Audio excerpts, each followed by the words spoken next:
भेत्तारं कर्मभूभृत विश्वतत्त्वानां वन्दे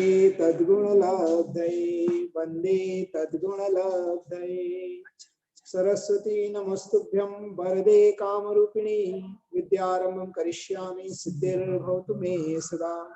ललितानंद सिद्ध परमेष्ठी भगवान की जय। देवादिदेवादि ब्रह्मादिनाथ भगवान की जय। कल्पतरु श्री शांतिनाथ भगवान की जय। 24 तीर्थंकर भगवान की जय। द्वादशांगमणि सरस्वती माता की जय। समस्त गणधर भगवान की जय। समस्त पूर्वाचार्य परंपराचार्य गुरुदेव की जय। श्रीमद उमा स्वामी आचार्य गुरुदेव की जय। आचार्य श्री शांति सागर जी गुरुदेव की जय। आचार्य श्री महावीर कीर्ति जी गुरुदेव की जय। गणाधिपति आचार्य श्री कुंठू सागर जी गुरुदेव की जय। वैज्ञानिक आचार्य श्री कनक नंदी जी गुरुदेव की जय। परम पूज्य प्रज्ञा योगी दिगंबर जैनाचार्य श्री गुप्ती नंदी जी गुरुदेव की जय। परम पूज्य श्री गुरुराज की जय। नमोस्तु गुरुदेव, नमोस्तु नमोस्तु नमोस्तु नमोस्तु। कल हमने जीव अजीव आश्रव बंध संवर निर्जरा और मोक्ष इन 7 तत्वों का स्वरूप समझा।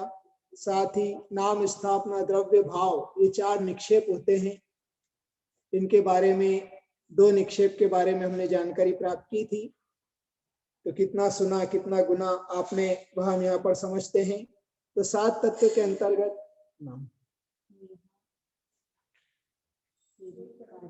नेहा जी बताएंगी। नेहा सबसे पहले जीव की परिभाषा, जीव तत्व की परिभाषा या लक्षण।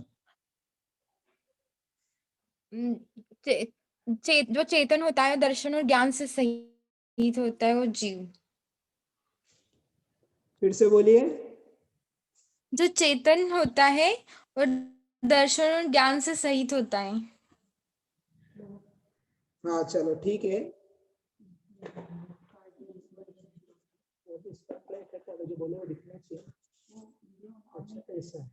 हाँ मनीषा जी बताएंगी। शुभ और अशुभ कर्मों के आने के द्वार को क्या कहते हैं? नमस्तो मुनिश्री। आश्रव तत्व। आश्रव तत्व, बहुत अच्छा। हाँ काजल बताएंगी। निर्जरा तत्व का क्या लक्षण है?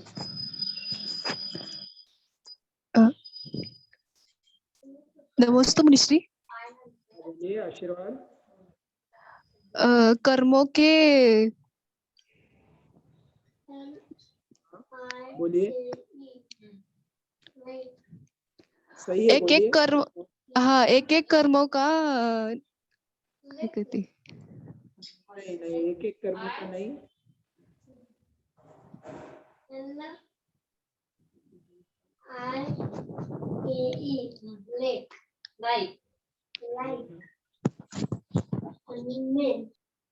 निगम बालाजी बताएंगी निर्जरा तत्व का लक्षण। नमस्ते मनीषी। कर्मों का एक देश और सर्वदेश झड़ जाना निर्जरा कहलाता है। एक देश झड़ जाना निर्जरा कहलाता है। कर्मों का एक देश झड़ जाना निर्जरा कहलाता है। चलो अच्छा प्रयास किया आपने, अच्छा जवाब है। पद्मावती पाटिल बताएंगी आत्मा और कर्मों के प्रदेशों का परस्पर मिल जाना क्या कहलाता है? नमोस्तु मुनिश्री। बंद कहलाता है। क्या कहलाता है? बंद। अच्छा बंद कहलाता है, ठीक। पारुल पहाड़िया बताएंगे अजीव तत्व का क्या लक्षण है? पारुल पहाड़िया। नमोस्तु गुरुदेव। जीव के विपरीत जिसमें चेतना नहीं रहती उसको अजीव तत्व कहते हैं।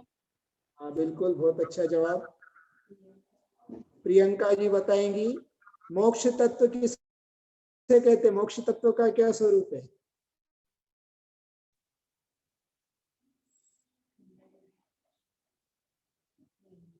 प्रियंका जी।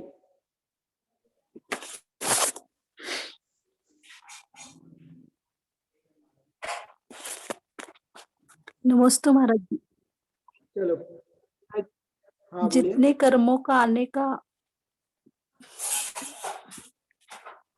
बोलिए।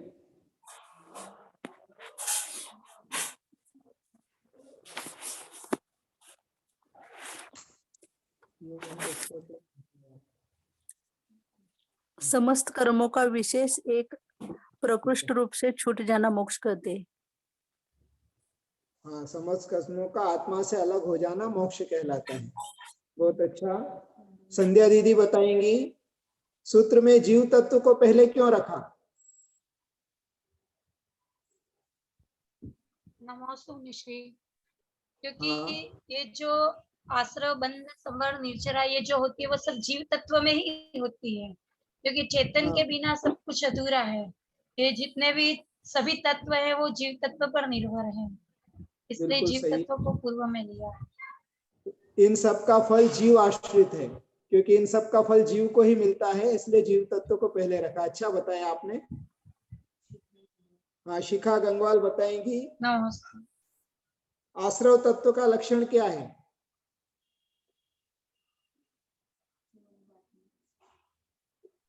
नमोस्तु गुरुदेव। हाँ बोलिए। कर्मों के आने को आश्रव कहते हैं। हाँ, कर्मों के आने को द्वार को या कर्मों के आने को आश्रव कहते हैं। अच्छा जवाब, बहुत बढ़िया। सरोज जी बताएंगी संवर तत्व का क्या लक्षण है? सरोज जी।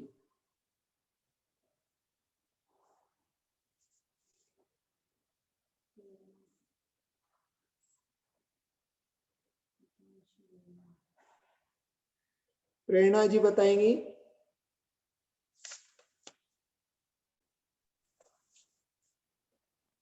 प्रेरणा जी बताइए।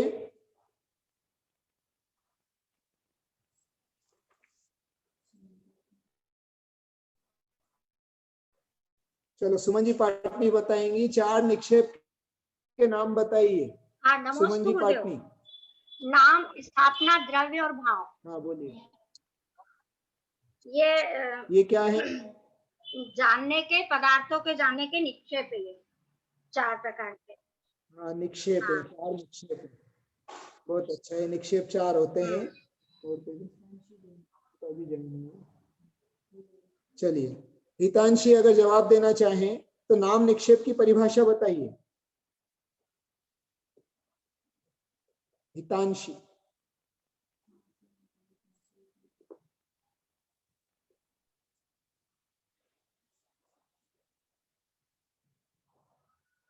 चलिए कोई बात नहीं, हितांशी अभी अभी ज्वाइन हुई है, तो बहुत अच्छे से आपने प्रश्नों के जवाब दिए। 7 तत्व होते हैं, जीव, अजीव, आश्रव, बंध, संवर, निर्जरा और मोक्ष। इनको हमने जाना था। जिसमें ज्ञान, दर्शन, चेतना पाई जाती है वह जीव तत्व है, और इससे विपरीत जिसमें ज्ञान, दर्शन, चेतना लक्षण नहीं पाया जाता है वह अजीव तत्व है। इसके बाद कर्मों के आने के द्वार को आश्रव तत्व कहते हैं। कर्मों के आने को रोक, कर्मों का आत्मा के साथ दूध पानी की तरह संश्लेष संबंध हो जाना बंध तत्व है, या कर्मों का आत्मा से बंध जाना बंध तत्व है।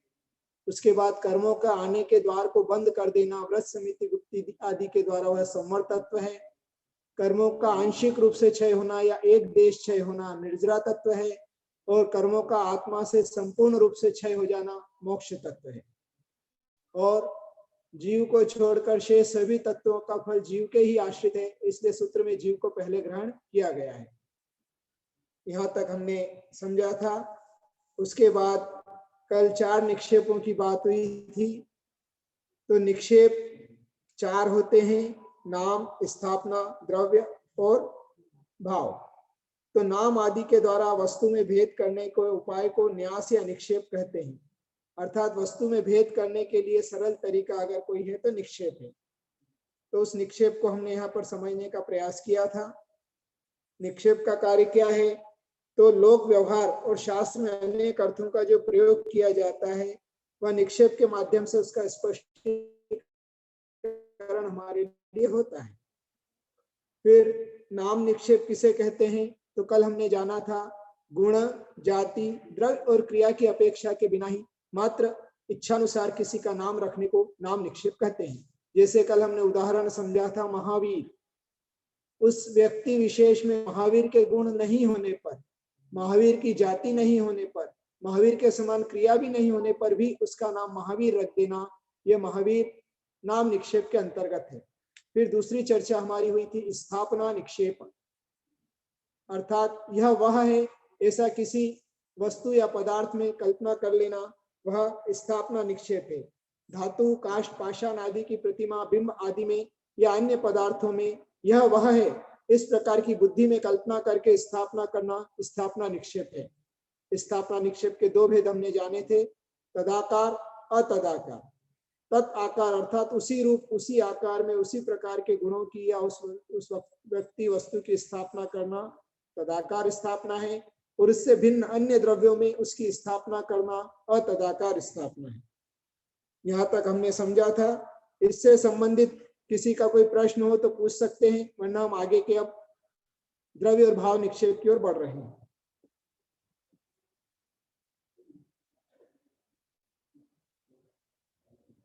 नमस्ते मुनिश्री। हाँ बोलिए।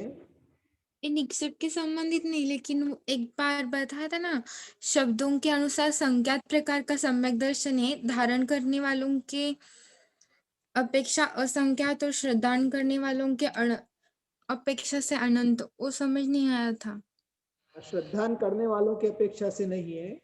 देखिए फिर से सुनिए, शब्द संख्यात होते हैं, उस अपेक्षा से सम्यक दर्शन के संख्यात भेद बन जाते हैं, और असंख्यात सम्यक दृष्टि संसार में होते हैं, उस अपेक्षा से सम्यक दर्शन असंख्यात प्रकार का हो जाता है, जितने जीव उतने प्रकार।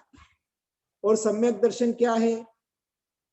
तो जो वस्तु जैसी है उसको उसी स्वरूप में जानना। तो पदार्थों की अपेक्षा हम पदार्थ को जानेंगे और उसका श्रद्धान करेंगे, वही सम्यक दर्शन है कि यह वस्तु है, यह मुनि सुयश गुप्त है, तो यह में एक हो गया। इसी प्रकार से इस संसार में अनंत जीव हैं, अनंत पदार्थ हैं, उस अपेक्षा से सम्यक दर्शन के अनंत भेद हो जाते हैं। आया समझ में? सम्यक दर्शन का अर्थात जो वस्तु जिस रूप में उसी रूप में जानना, बस सम्यक दर्शन है। और सम्यक दर्शन और ज्ञान के द्वारा जाना जाता है। जब हम वस्तु को जान लेते हैं तो हमारा श्रद्धा दृढ़ निश्चय इस पर हो जाता है। तो दर्शन, सम्यक दर्शन वही है। आया समझ में? हाँ, नमस्ते। हाँ चलिए। नमस्ते। ये बहुत निक्षेप अच्छा। को एक बार फिर से समझा दीजिएगा। निक्षेप, कौन से निक्षेप को? ये शुरू में कि निक्षेप मतलब कैसे, किन्हों निक्षेप कहते हैं, और हाँ, उसकी परिभाषा मतलब निक्षेप के रूप में समझा दीजिए। सम्यक दर्शन आदि पदार्थों के जानने के उपाय निक्षेप आदि बहुत सारे होते हैं। उसमें से निक्षेप भी एक आचार्य ने बताया है। उस निक्षेप की परिभाषा है, नाम आदि के द्वारा वस्तु में भेद करने के उपाय को निक्षेप कहते हैं। उसे न्यास भी कहते हैं। नाम आदि के द्वारा, नाम, स्थापना, द्रव्य, भाव आदि के द्वारा वस्तु में भेद करना, उसे निक्षेप कहते हैं। या फिर अनिर्णित वस्तु को निर्णय करने के लिए निक्षेप का प्रयोग किया जाता है, और निक्षेप के द्वारा अव्यवस्थाओं का निराकरण किया जाता है। जैसे मालूम हो गया कि इसका नाम सुमन है, तो सुमन के अनेक अर्थ होते हैं, पर यहाँ पर सिर्फ नाम संज्ञा है।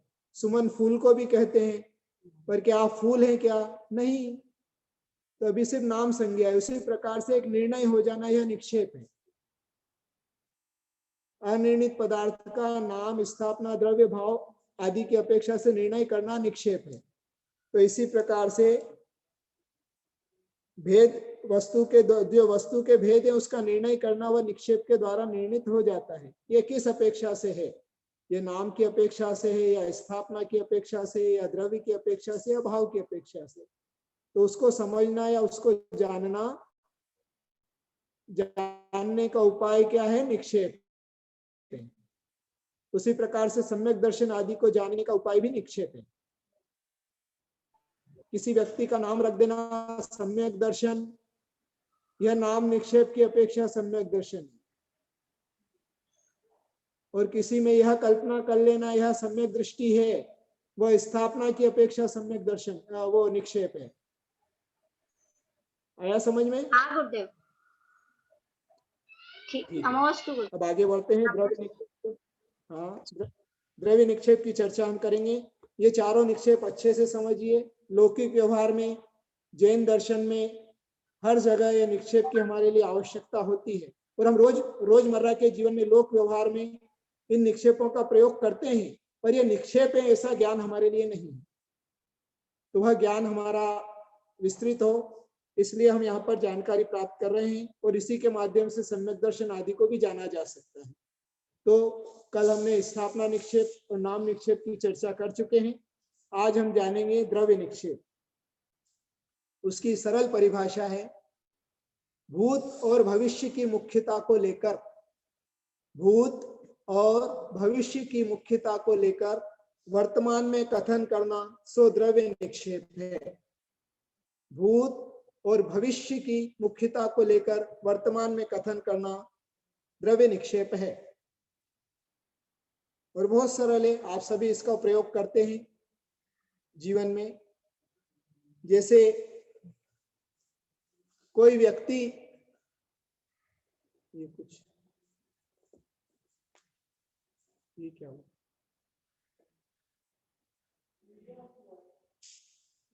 नहीं, कुछ मैसेज आया हो, क्या पता है। हाँ, आवाज आ रही है? आवाज आ रही है? हाँ जी हाँ, बीच में थोड़ा सा कोई डिस्टरबेंस हुआ था। आइए, तो भूत भविष्य पर्याय की मुख्यता को लेकर वर्तमान में कहना सो द्रव्य निक्षेप है। जैसे वर्तमान में कोई राजा का पुत्र है जो कि राजकुमार है, अभी राजा नहीं बना है, किंतु फिर भी उसको राजा कह देना।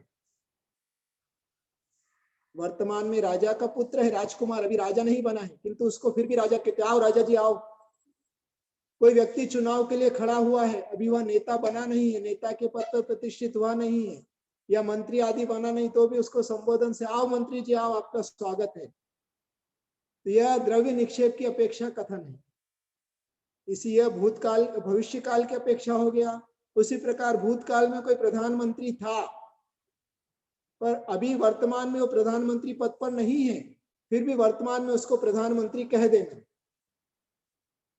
भूत में कोई समाज का अध्यक्ष था, पर वर्तमान में समाज का अध्यक्ष नहीं है, पर वर्तमान में भी उसे अध्यक्ष साहब, अध्यक्ष जी कह देना। यह द्रव्य निक्षेप की अपेक्षा कथन होता है। वो लोक व्यवहार में ऐसे कथन प्रायकर चलते रहते हैं।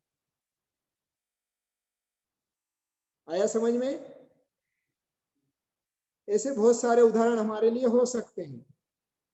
जैसे आज हम कहते हैं कि आज कौन से भगवान का मोक्ष कल्याणक है? आज नमीनाथ भगवान का मोक्ष कल्याणक दिन है। क्या बोलते हैं?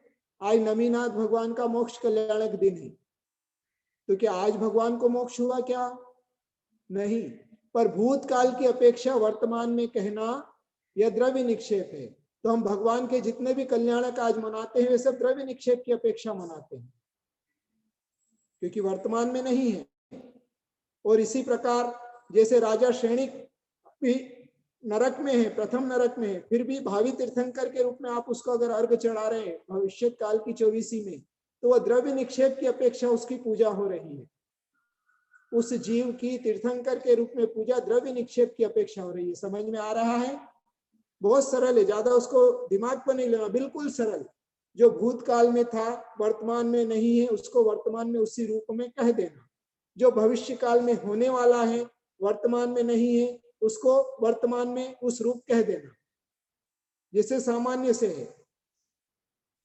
बहुत सारे हमारे जीवन में बहुत सारी घटनाएं ऐसी रोजमर्रा में होती हैं। समाज में उठने में, बैठने में, व्यवहार में, पदों को लेकर इस प्रकार की जो घटना होती है वो सब द्रव्य निक्षेप है। द्रव्य निक्षेप झूठा नहीं है, एक भी निक्षेप झूठा नहीं है, ये ध्यान रखना। और इसी के द्वारा व्यवहार को समझा जाता है। तो द्रव्य निक्षेप समझ में आया?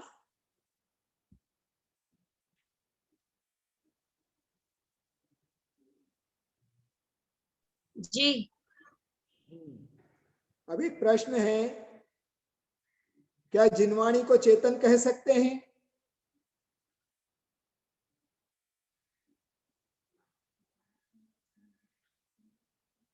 जिनवाणी को चेतन कह सकते हैं?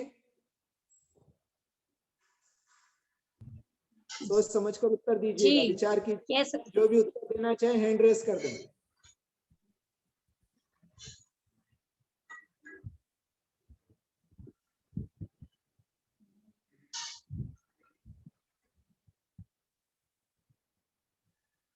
जी, कह सकते हैं।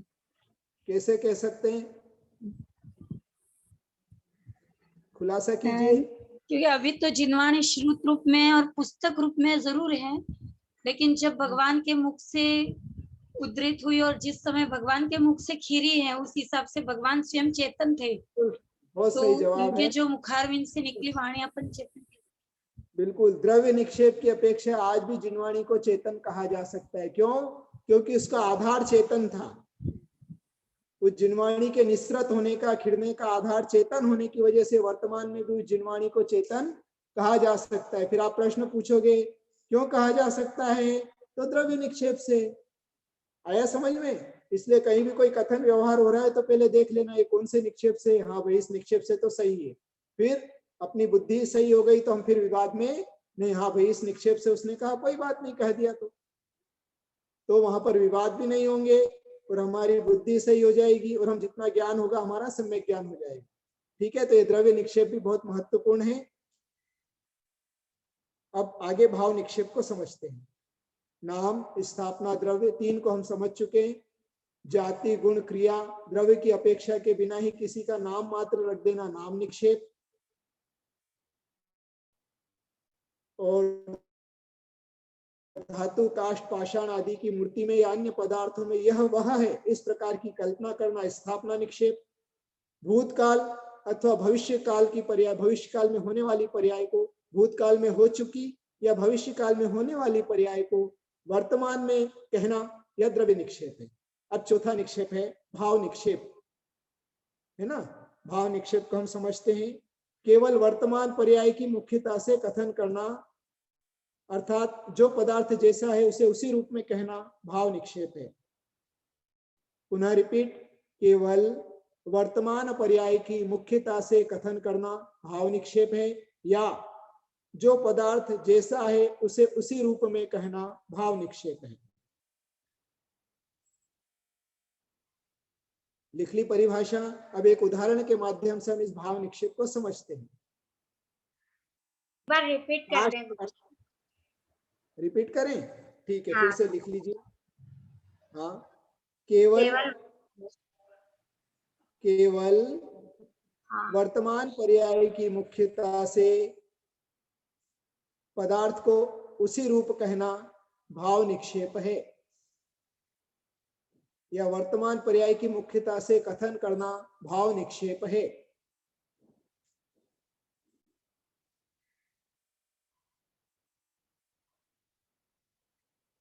ठीक है, अब इसका उदाहरण समझिए।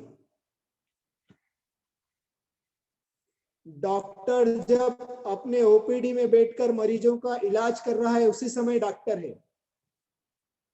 घर में वह डॉक्टर नहीं है, मार्केट में वो परचेसिंग कर रहा है जब डॉक्टर नहीं है। यह कौन से अपेक्षा से कथन है? भाव निक्षेप की अपेक्षा से कथन है। जिस समय व्यक्ति भगवान के सामने अष्टद्रव्य लेकर पूजा कर रहा है उसी समय पुजारी है, अन्य समय पुजारी नहीं है। भाव निक्षेप। लकड़ी अवस्था में काष्ठ है, अग्नि जलने पर अग्नि है और कोयला बन जाने पर कोयला है। जिस समय उसकी जो पर्याय है उसी का कथन करना भाव निक्षेप है। आज द्रव्य निक्षेप और भाव निक्षेप के कुछ कुछ उदाहरण अपनी कॉपी में सोचकर लिखकर रखना।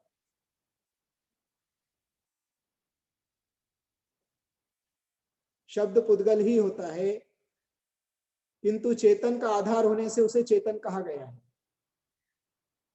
तीर्थंकर भगवान चेतन है और उनकी वाणी दिव्य ध्वनि खीरी है, तो उनके आधार से खीरी है, इसलिए आधार आधेय संबंध की अपेक्षा उस जिनवाणी को चेतन कहा गया है। अभी एक प्रश्न यहाँ पर आया था कि शब्द तो पुद्गल ही होते हैं ना, उसका उत्तर यहाँ पर दिया गया। तो हम आपसे कह रहे थे कि जो निक्षेप को हमने समझा है, इन निक्षेपों के उदाहरण अपनी कॉपी में नोटबुक पर दो चार उदाहरण आप सोचकर जो हमने बताए उससे हटकर नोट करके रखिएगा। कल की क्लास में हो सकता है आपसे उन पे विषय पे भी अपन प्रश्न उत्तर कर सकते हैं, या नहीं भी हुआ तो हमारा ज्ञानावरणी कर्म का क्षम उससे बढ़ेगा। आइए एक और उदाहरण के द्वारा हम इन चारों निक्षेप को एक साथ समझते हैं। सबसे पहले निक्षेप की जैन दर्शन में क्या आवश्यकता है, जैन परंपरा में निक्षेप विधि की क्या आवश्यकता है या क्या महत्व है। तो इसके लिए सरल सा उत्तर है कि निक्षेप के द्वारा अप्रकृत अर्थ का निराकरण होकर प्रकृत अर्थ का ग्रहण हो जाता है, जिससे व्यवहार में किसी प्रकार की गड़बड़ी नहीं होती है। अर्थात जो अर्थ नहीं है उसका निराकरण हो जाता है और जो सही अर्थ है उसका ग्रहण हो जाता है। इससे हमारे व्यवहार में गड़बड़ी नहीं होती है। एक गाथा आती है धवला पुस्तक जी में, और भी ग्रंथों में आती है। स्थापना, आवाज कम आ रही है, यहाँ से तो फुल आवाज है। हाँ, जिनको आवाज कम आ रही है वो अपने यहाँ का वॉल्यूम बढ़ा लीजिए, यहाँ से तो पूरा है।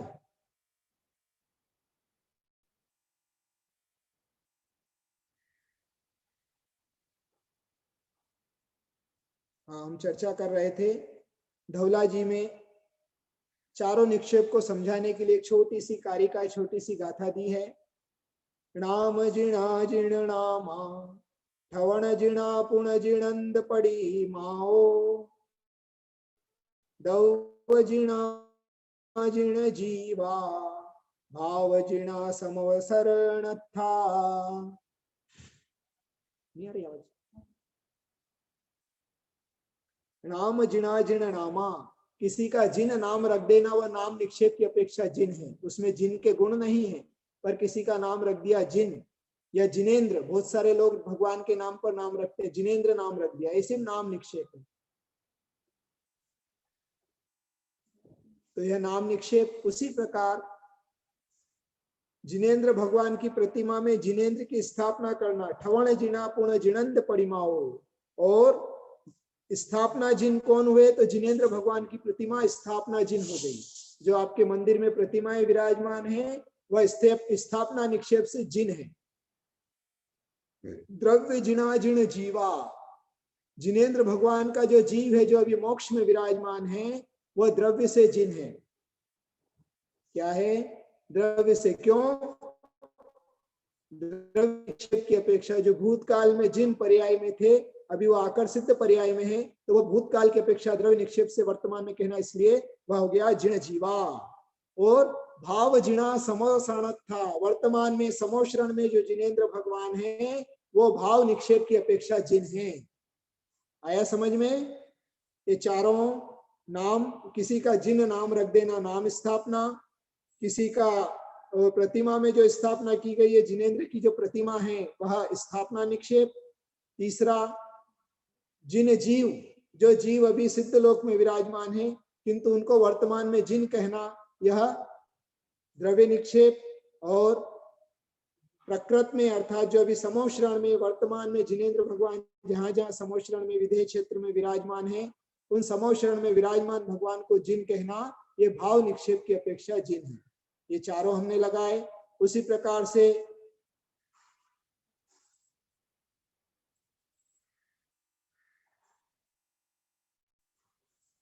क्या मैसेज आया है?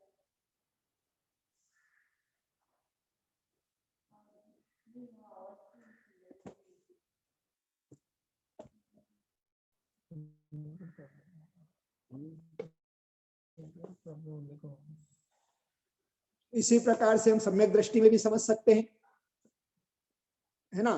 तो किसी का सम्यक दृष्टि नाम रख देना, नाम सम्यक दृष्टि। किसी में सम्यक दर्शन की स्थापना करना, स्थापना सम्यक दर्शन। और द्रव्य निक्षेप से कोई जीव जिसने सम्यक दर्शन को प्राप्त किया था पर अभी वह वर्तमान में सम्यक दृष्टि नहीं है, फिर भी उसको सम्यक दृष्टि कह देना, यह द्रव्य निक्षेप की अपेक्षा सम्यक दृष्टि, और कोई जीव सम्यक दर्शन के सम्मुख है, अभी सम्यक दर्शन प्राप्त नहीं किया है, उसको भी सम्यक दृष्टि कह देना। द्रव्य निक्षेप की अपेक्षा सम्यक दृष्टि, और जो वर्तमान में सम्यक दृष्टि हैं उनको सम्यक दृष्टि कहना, यह भाव निक्षेप की अपेक्षा सम्यक दृष्टि है। इस प्रकार हमें वस्तु व्यवस्था में हर जगह इन 4 निक्षेपों का प्रयोग करना चाहिए। और स्थापना निक्षेप भी झूठा नहीं है, एक भी निक्षेप झूठा नहीं है, इस बात का ध्यान रखना। और जिनेंद्र भगवान ने जिनवाणी में इसका कथन किया है, और जिनेंद्र भगवान असत्यवादी नहीं होते, नान्यथावादिनो जिनः, ये बात ध्यान रखना। सम्यक दर्शन का एक हेतु है आज्ञा सम्यक दर्शन का। 10 प्रकार के जो सम्यक दर्शन हमने जाने थे, मतलब जिनके नाम हमने सुने थे, आज्ञा, मार्ग, उपदेश, सूत्र, बीज, संक्षेप, विस्तार, अर्थ, अवगाढ़, परम अवगाढ़, ये 10 प्रकार के सम्यक दर्शन के भेद हैं। उसमें सबसे पहला आज्ञा सम्यक्त्व है, और वह यही है, सूक्ष्मं जिनोदितं तत्त्वं हेतुभिर्नैव हन्यते, आज्ञा सिद्धं तु तद्ग्राह्यं नान्यथा वादिनो जिनः। सूक्ष्मं जिनोदितं तत्त्वं, जिनेंद्र भगवान के द्वारा कहे गए तत्व सूक्ष्म है। हेतु भिर्नैव हन्यते, किसी भी हेतु के द्वारा उनका खंडन नहीं किया जा सकता है। आज्ञा सिद्धम तो तद्ग्राह्यम, इसलिए जिनेंद्र भगवान की आज्ञा ग्रहण करने योग्य है। जो जिनेंद्र भगवान ने आज्ञा दी है वो उसी रूप में ग्रहण करने योग्य। क्यों ग्रहण करने योग्य है? नान्यथावादिनो जिनः, जिनेंद्र भगवान जो होते हैं वो अन्यथावादी नहीं होते, असत्यवादी नहीं होते, मिथ्यावादी नहीं होते। यह सम्यक दृष्टि का पक्का श्रद्धान होता है। इसलिए वह जिनवाणी के एक एक अक्षर पर, एक एक सूत्र पर, एक एक शब्द पर श्रद्धान रखता है, तो सम्यक दर्शन मजबूत होता है। तो सम्यक दर्शन का विषय वस्तु अपनी चल रही है। इसी में आचार्य भगवान ने कह दिया कि नाम, स्थापना, द्रव्य और भाव, इन 4 के द्वारा सम्यक दर्शन को जाना जा सकता है। तो फिर से पुनः प्रश्न उपस्थित हुआ कि भगवान ये 4 तो आपने बता दिए, बड़ी कृपा की, बड़ी अनुकंपा की, पर हमारी जिज्ञासा है कि 4 के अलावा और भी कुछ है जिसके द्वारा हम सम्यक दर्शन आदि को जान सकते हैं। तो उसके लिए हमारे लिए अगले सूत्र का उद्भव हुआ। उस सूत्र का उच्चारण करेंगे। प्रमाण नयै रधिगमः, प्रमाण नयै रधिगमः, प्रमाण नयै रधिगमः। हाँ, नयै, यह पे 2 मात्रा है, और रधिगमः बोलना है। बहुत से लोग नैर्धिगमः बोलते हैं, तो अपना उच्चारण भी शुद्ध करना है। क्यों? अर्थ शुद्धि, व्यंजन शुद्धि, उच्चारण शुद्धि आदि सभी शुद्धि हमारे द्वारा होनी चाहिए, तो ज्ञानावर्णीकरण का सूक्ष्म तीव्रता से पड़ता है।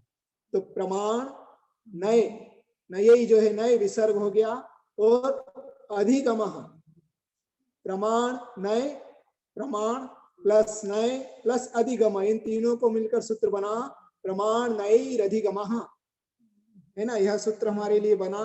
तो यह सम्यक दर्शन आदि जीवादि तत्वों के जानने के उपाय क्या उपाय हैं? अधिगम अर्थात ज्ञान। किसका ज्ञान? तो जीवादि तत्वों का ज्ञान, या सम्यक दर्शन आदि तत्वों का ज्ञान। तो कैसे होता है? तो प्रमाण अर्थात प्रमाण के द्वारा, नय अर्थात नय के द्वारा। सरल शब्दों में प्रमाण और नय के द्वारा भी जीवादि तत्वों का ज्ञान हमारे लिए होता है। इस सूत्र का अर्थ है प्रमाण और नय के द्वारा भी जीवादि तत्वों का हमारे लिए ज्ञान होता है। ठीक है, तो फिर प्रश्न उठता है प्रमाण क्या है? आपने बोल दिया, जैसे नाम, स्थापना, द्रव्य, भाव, ये 4 निक्षेप होते हैं, आपने बता दिया। तो अब आप ये भी बताइए कि प्रमाण क्या है। तो प्रमाण क्या है? तो जो पदार्थ के सर्वदेश को ग्रहण करे उसे प्रमाण कहते हैं। जो पदार्थ के सर्वदेश को सकला देशा प्रमाणा, सरल शब्दों में संस्कृत भाषा में सकला देशा प्रमाणा, सकल अर्थात संपूर्ण रूप से जो वस्तु को जानता है वह प्रमाण है। जैसे हाथ में रखा हुआ आंवला, हाथ में जो आंवला रखा है उसको संपूर्ण रूप से वह जानता है। उसका स्पर्श, रस, गंध, वर्ण, गुण, धर्म क्या क्या है, वो सब कुछ जो पूर्ण रूप से जानता है वह ज्ञान है प्रमाण। सकला देहा प्रमाणा, वस्तु को पूर्ण रूप से जानना प्रमाण है। फिर प्रमाण के भेदों की चर्चा हम कल करेंगे। और नए, तो नए किसे कहते हैं? तो जैसे प्रमाण वस्तु को सर्वदेश से जानता है, उससे विपरीत जो वस्तु को एक देश रूप में जानता है वह नए कहलाता है। जो वस्तु को एक देश रूप से जानता है वह नए कहलाता है। विकला देशा नया, वहां सकल रूप से जानने वाला प्रमाण और विकल रूप से जानने वाला नए। इस प्रकार ये दो विषय आज के सूत्र में हमने जाने। प्रमाण नए अधिगमः, अधिगम अर्थात ज्ञान होता है। किसका ज्ञान होता है? वस्तुओं का ज्ञान होता है। किसके द्वारा होता है? प्रमाण और नए के द्वारा वस्तुओं का ज्ञान होता है। प्रमाण किसे कहते हैं? जो वस्तु को सर्वदेश को जाने उसे प्रमाण कहते हैं। और नए किसे कहते हैं? जो वस्तु के एक देश को जाने उसे नए कहते हैं। जैसे ये हाथ है, तो आपके सामने दिख रहा है तो आप सिर्फ सामने से जान रहे हैं, एक देश जान रहे हैं। उसके पीछे का ज्ञान आपको हो रहा है क्या? साइड का हो रहा है क्या? इधर बाजू का हो रहा है क्या? नहीं हो रहा है ना। ये हाथ कितने इंच का है, कितना लंबा है, आप कुछ भी नहीं जान रहे। मात्र सामने से एक फ्रंट आपको दिख रहा है, इतना ही जानना नए है। और इस पूरे हाथ को पूरे रूप से जानना, इसमें कितनी रेखाएं, कितनी उंगलियां हैं, कितने पैरामीटर्स हैं, जो भी हम जान रहे हैं वह प्रमाण है। तो प्रमाण सर्वदेश को जानता है, नए एक देश को जानता है। समय कितना बचा है?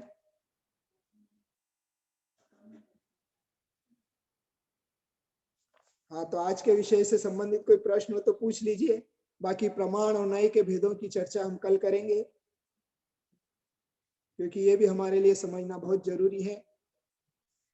किसी का कोई प्रश्न हो तो आप पूछ सकते हैं।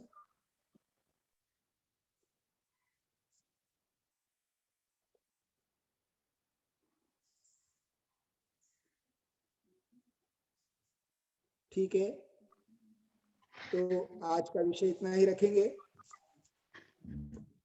आज हमने द्रव्य निक्षेप और भाव निक्षेप को जाना, प्रमाण और नए की संक्षेप में परिभाषा को समझा, और प्रमाण नए अधिगम महत्व